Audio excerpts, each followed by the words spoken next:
Howdy folks, old Buster 2 coming to you again. I hope everybody had a good Thanksgiving and going to have a Merry Christmas and a Happy New Year. Appreciate y'all dropping in to hear some stories. Got a new one coming to you here now, called Whatcha Thinkin. We're going to have this in 3 parts. And well, I could put it in one story, but it just seems better if I read it in 3 parts, because one of them is like the way that Jesse and the boys got on into some other things, and I want you to understand how that works. And then we'll be on to vacation, and that'll be the last one for a while. I think that we read of the boys' early years. I don't think there's another one. I'll have to check and see, but that's just my remembering it. So we'll try to get these done for you, and then you'll be ready to go on, because what I'm going to do is read you the cast of characters and what all they are and what's coming up. It's going to be a whole lot different, a little bit, so we'll get to that here in the next 3 or 4 stories. All right, let's get to going here. Appreciate everybody dropping by. Name of this story is Whatcha Thinkin. Well, what you thinking? Hollered Hired to Jesse and Buster as he rode up on his and old gray Smoky. Well, Buster told Walter that Jesse was always a thinking before Jesse could answer him. Jesse sure enough had something on his and mind these past few days, and Buster, for the life of him, just couldn't figure out what it was. Leastways, Jesse wasn't saying nothing about it. Well, Buster was helping Jesse hoe his and Ma's truck patch, and sure enough, Buster had his and rag and gloves and them big Smith overalls of his. It was a Saturday morning, and Hired was just finishing up helping his and Paul moving some equipment and such tools and whatnot to another job before he met up with them. All the levies had to be butted at the farm, so Buster was pretty much free that Saturday afternoon, because he's going to get her done by dinner, you know. Walter had to register for the draft at the courthouse, so he was done for the day as well. And most Saturdays the courthouse was closed, but there was so many folk that farmed and ranched thereabout. Ms. Nash would come in on Saturday to help them out. Now her gal Bobby Jean went out with John Ray Robbins, and they all went to the schoolhouse together with the boys. Now Bobby Jean and her ma and pa lived just down the road from Walter, and so Ms. Nash knowed from Ms. Ollinger that there was work aplenty, and this Saturday morning was allowed for Walter to go to town.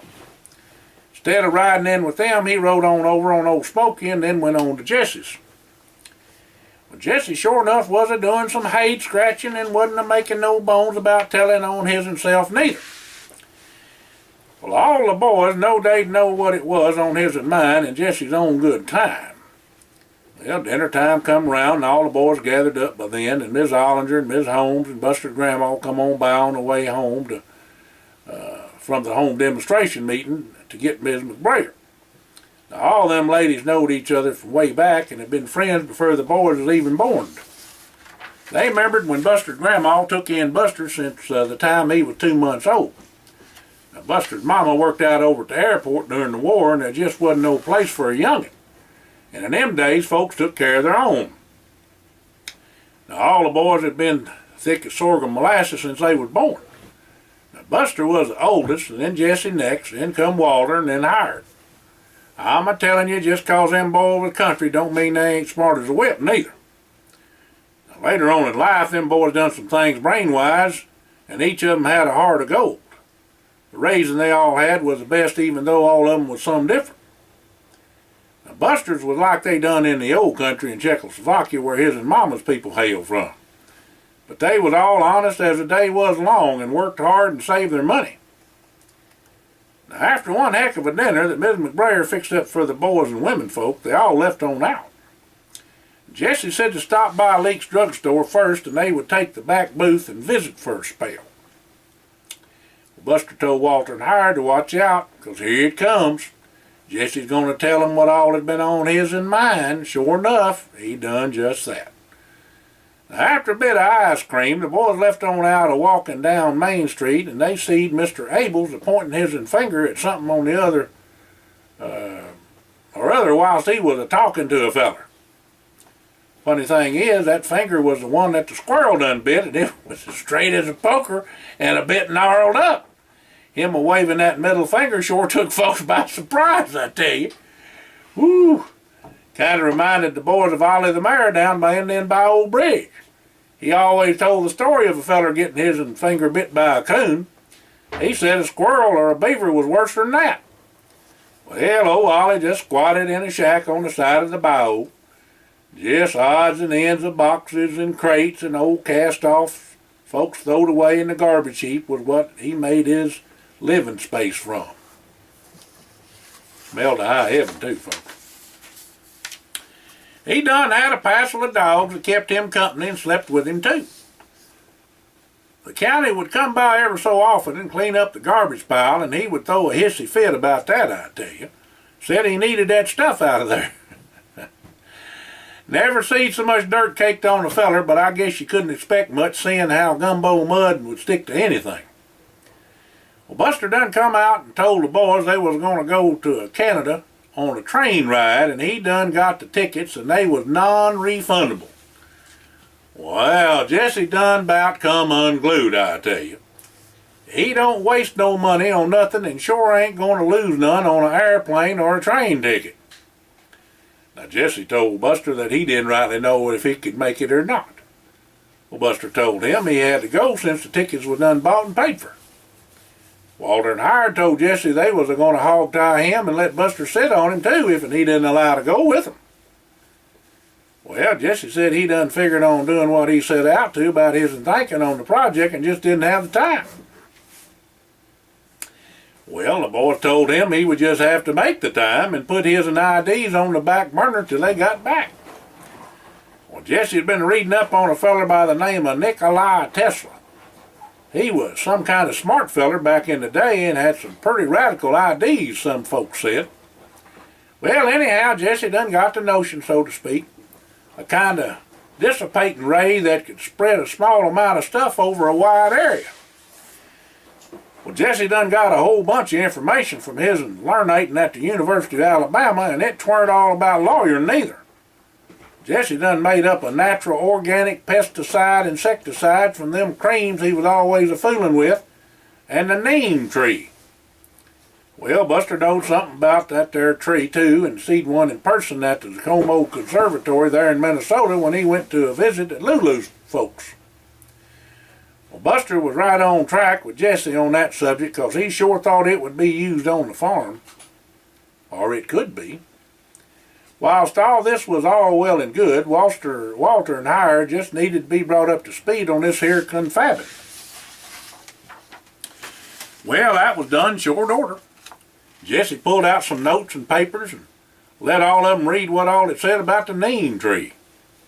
Well, Jesse said that he wanted Walter to weld up a gizmo he come up with, and he wanted Howard to adapt it to a piece of farm machinery with Walter. Well, next off, he wanted Buster to help him out on the mixing and experimenting and to bring up Belle and outfit her if the farm machinery worked. Well, seemed like an awful big undertaking to Buster, and says to the boys that the tickets was bought and paid for and they was going to take that train ride. He meant it too. Anyhow, he liked trains, and since he never got to play with his Christmas present of an engine his mama got him for Christmas, he was bound and determined that him and the boys were going to make this here trip. Well, they all went. Buster said they could work on the plans as they rode the train. Well, the boys caught the Amtrak train there in Little Rock and was going to go whichever way the wind blowed them.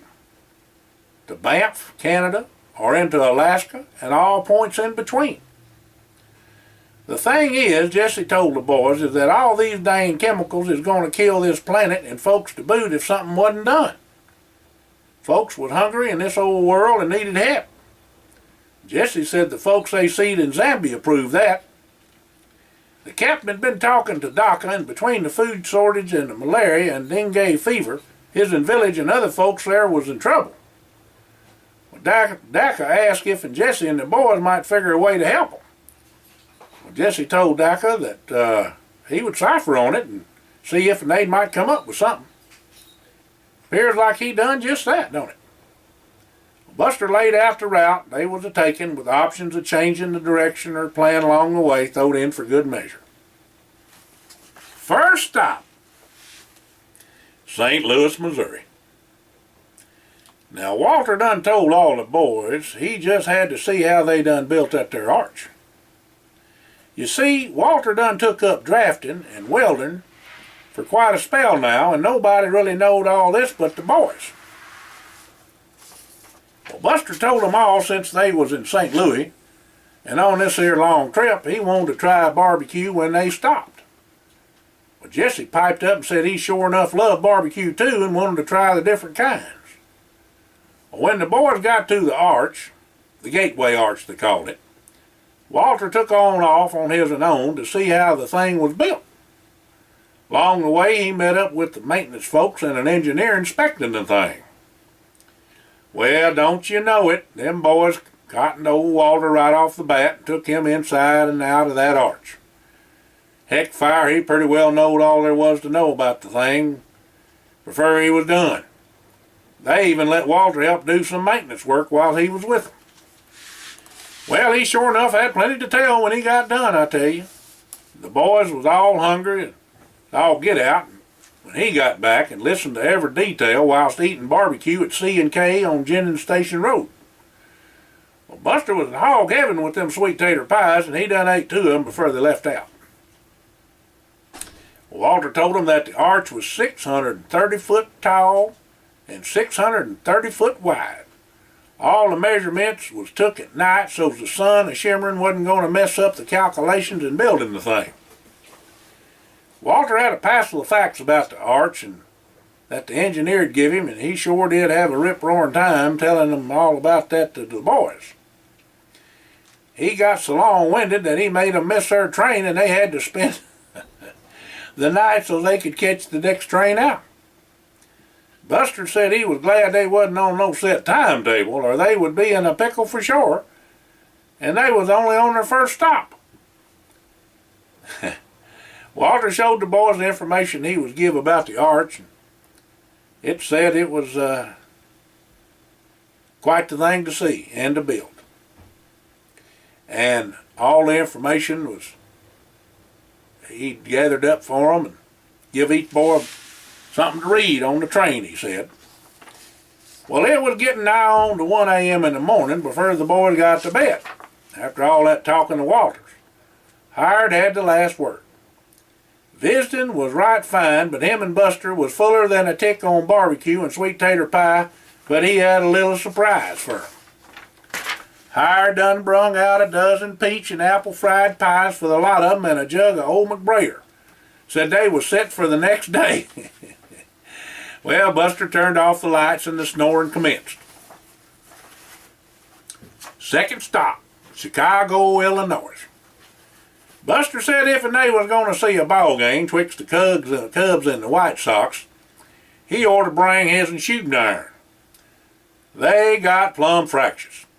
He was going to eat the best hot dogs there was at Wrigley Field and all the trimmings. That would sure enough get 'em all a-going, he said.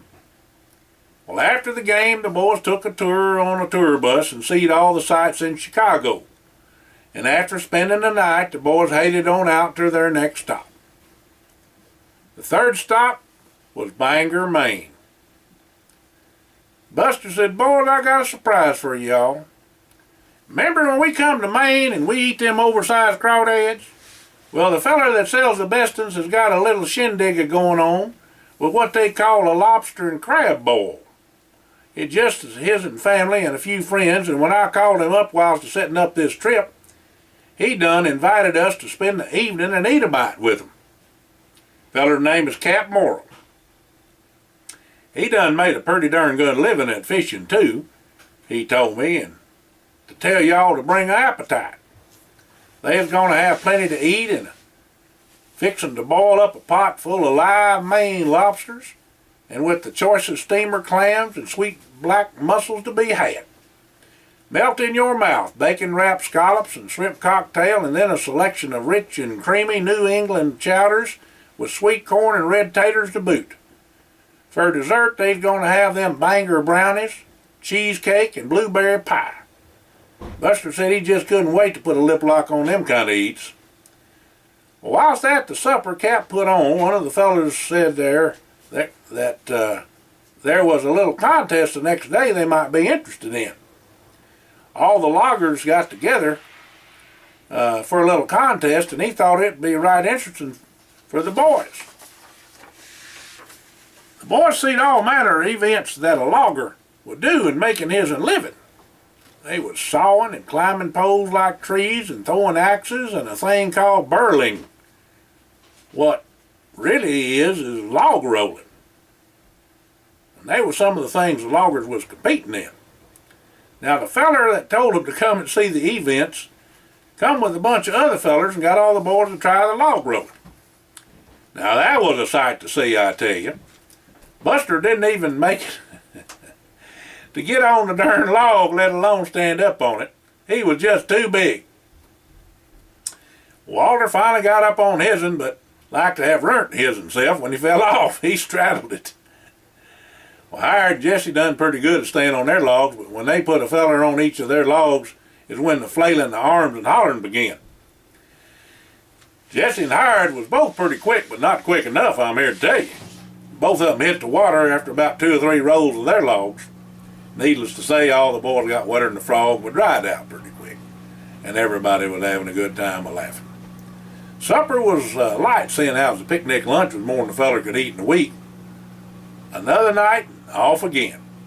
Of course, Walter had to get the boys out for a beer, and Jesse give a old taste of old McBrayer to the bartender to show him what really good whiskey tasted like.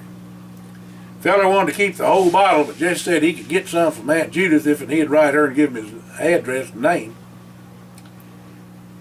4th stop, Boston, Massachusetts.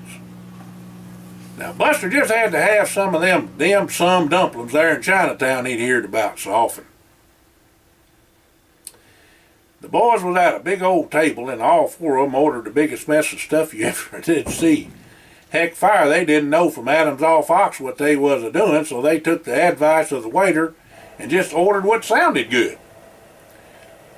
Buster laid into them dumplings like nobody's business, I'm telling you. Them Chinamen didn't know what to think of what all that boy could put away. Well, all the boys seemed to hold their own, and it wasn't long till they cleaned all their plates. With their bellies fuller than a tick, they took on off to see the sights. The boys decided to siphoddle and gom around a bit, seeing how Walter and Jesse was going to take all day anyhow. Them boys was sure to get into every nook and cranny betwixt Hired and Walter taking pictures. It was going to take some time. Now Buster figured on this, so he planned on the afternoon and the next day before they would head on out of there. Like he told all the boys they'd get back when they got back. There sure enough was some history there in Boston, and it was a right interesting place to see. Just where things got to be a-poppin' for America's independence. Danged if there wasn't lots of things to see, too. Buster was a-wondering if he allowed for enough time, because they just got started on the trip. Well, pictures was never Buster's long suit, but even though he deviled Walter and Hired about taking so many of them, he dearly loved to look at them. Sometimes in the evenings after supper, Buster would sit out on the porch in the cool of the evening breeze and look over all the pictures that was took, since he knowed Walter, Hired, and Jesse and the places they'd been and the folks they'd knowed. The boys didn't know it, but Buster was fixing up some picture albums for each one of them as a surprise for Christmas. To go along with that, a kind of scrapbook of doodads and clippings and what was being made for them too. Well, every time they went summers, Buster would try to get 4 of everything so each one of them would have a keepsake. Buster was a mite sentimental about things like that, you know. This trip was downright meaningful to Buster, and he knowed each one of the boys appreciated it too. Well, Jesse would always kick up a fuss of saying he was too busy, but he really liked Buster to plan and figure it all out for him. And when he got on a trip, he really didn't care about going back anytime soon, neither. Walter had Luann and Hired had Alma May to think about now, but one thing about them gals, they knowed how it was with them 4 boys. They all had a time of doing things at home, as well as the trips sure enough had excitement and adventure in them. They was always getting into something summers. Well, after all the walking and the talking for a day and a half, the boys were ready for the next stop. They spent the night there at the Parker House Hotel, America's longest continuously operating luxury hotel, and had a heck of a supper with Parker House rolls and Boston cream pie for dessert. It was a fine supper, but nothing like the cooking of their ma's and grandma's back home, I'm here to tell you. As the boys were pulling out of the train station, Walter said aloud that if and they reckoned that the midnight ride of Paul Revere was on a grade. And they all just chuckled on that for sure. Had to be, he said. Fifth stop, New York, New York. Well, sir, all the boys knowed about New York and wanted to make sure and see all there was to see there. Buster had that planned out too, but wanted the boys to put in their 2 cents worth of what they wanted to see and do. Now, Buster was a Yankees fan and just had to go see 'em just once if they was in town a-playing. Something good to eat was always in the plans, and sightseeing too. But just depending on what they was a-doing and who they all met up with could change what their plans were and what they was a-doing and where they was a-going at any minute. So far, the trip had been nice and peaceful and relaxing, and they all was having a right nice time of it. Need I say more? The house that Ruth built. Buster treated all the boys to whatever they wanted to eat and drink, and thoroughly enjoyed the Yankees whoop up on the Baltimore Orioles. Old Buster was just having himself a fit of jumping up and down and a-hollering whilst they watched the special event in baseball history. May 14th, the New York Yankees' Mickey Mantle becomes the 6th member of the 500 home run club in New York's 6-5 victory over the Baltimore Orioles at Yankee Stadium. Mantle connects while batting left-handed off of Baltimore's Stu Miller. 6th stop, Washington, D.C. Now, Jesse spent considerable time in buildings having anything to do with the law, you know. Walter gone around every which place and hired sci-fi through the Smithsonian Museum. Buster done got in to see a friend he helped campaign for running for Congress, Mr. Wilbur Mills. He visited with him for quite a spell, as Buster's Grandpa Gus and great-grandparents knowed him real well, and Buster's great-grandparents was neighbors back home. All the boys was going to go for supper with him that night at the old Ebbett Grill. The boys got all they wanted to eat, and Mr. Wilbur gave a birthday present and card to Buster's great-grandma for him to take on home with him. The next day, Mr. Wilbur sent a car for the boys and said he had a surprise for them. It sure enough was that, I tell you. The boys was took to the White House and met up with the President of the United States of America for a little dinner outside on the veranda. Well, reckon you can't guess who all was there neither. Mr. Howard Holmes in the flesh. Mr. Wilbur stayed with them, and the 7 of them enjoyed an hour-long meeting of eating and talking. The President wanted to thank the boys personal-like for what all they done to help the country. Now, Mr. Holmes had kept them informed about their adventures, and Mr. Wilbur told him about all their families. The President then gave each of the boys a special medal in a wood box with the presidential seal carved in it for their service to the country.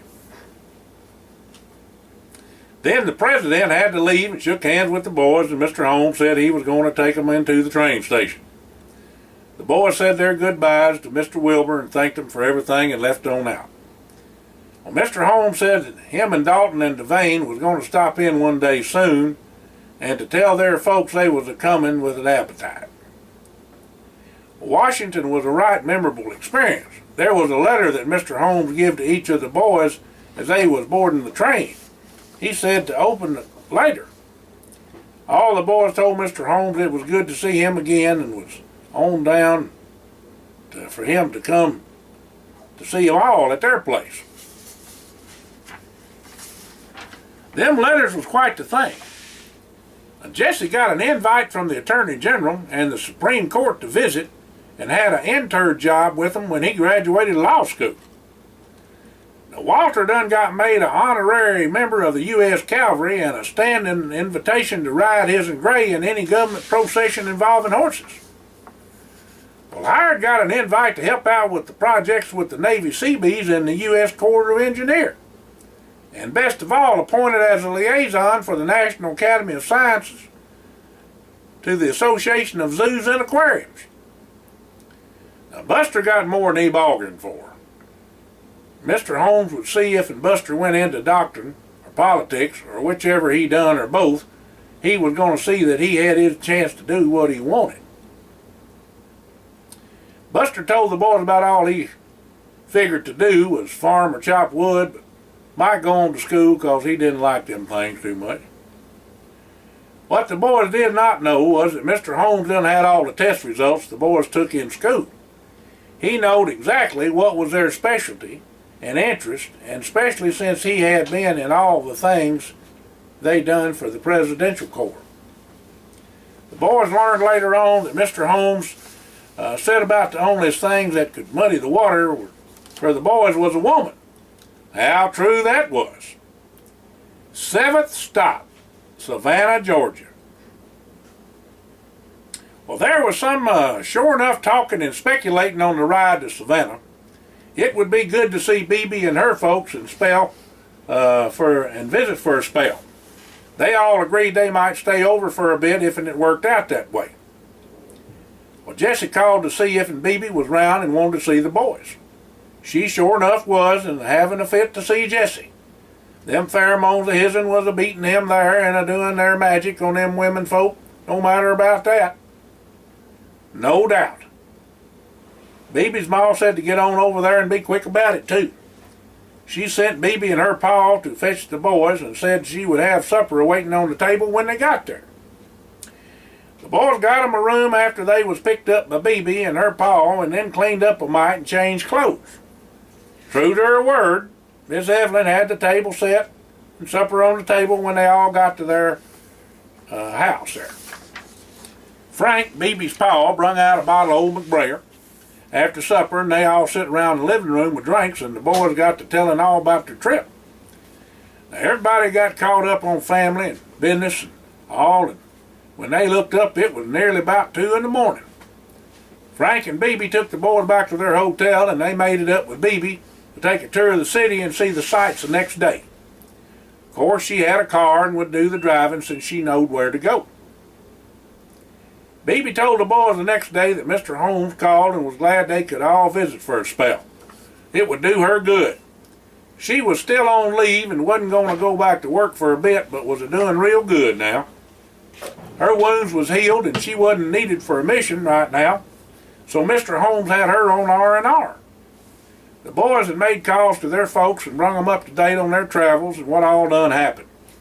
Home life was running smooth like, and the folks said not to worry none and to take their time on their trip and be careful, and they loved them. The women folk in the boys' family was going to make sure them boys had loving and hugums, even though Walter was a mite skittish about all that, even though the trickster he was. Well, all the boys and Bebe sit around and looked over where they was going to go. It seemed like a right pleasurable time was to be had. Pictures was took by Walter and hired and was ready to be put in an album when they was developed. Some of the pictures of places and the history are memories for a lifetime. They all took a walking and carriage tour and had a very nice early supper and then went to a picture show. After the picture show, Walter, Hire, and Buster went to a little country and western bar they found, while Jessie spent some time alone with Bebe. The next day, Bebe and all the boys spent the day on the beach at the Tybee Island. That night, they all took the supper, gospel music cruise on the Savannah River on the Georgia Queen. The old paddle wheel a-churning in the moonlight with the mint julep was just the thing to end a perfect evening. The next morning after breakfast with Bebe and her folks, the boys said thank you for the hospitality and caught the Amtrak on to New Orleans, Louisiana. Bebe just didn't want to let go of Jessie and laid a lip lock on the boy that pert near cross-eyed the boy.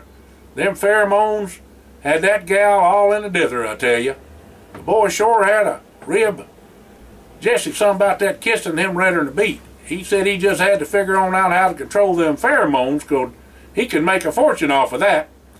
Reckon the boy's about to get into perfume business, huh? folks, it's going to be on part 2 coming up now. So we're going to stop for now, and we get on to part 2 in just a bit.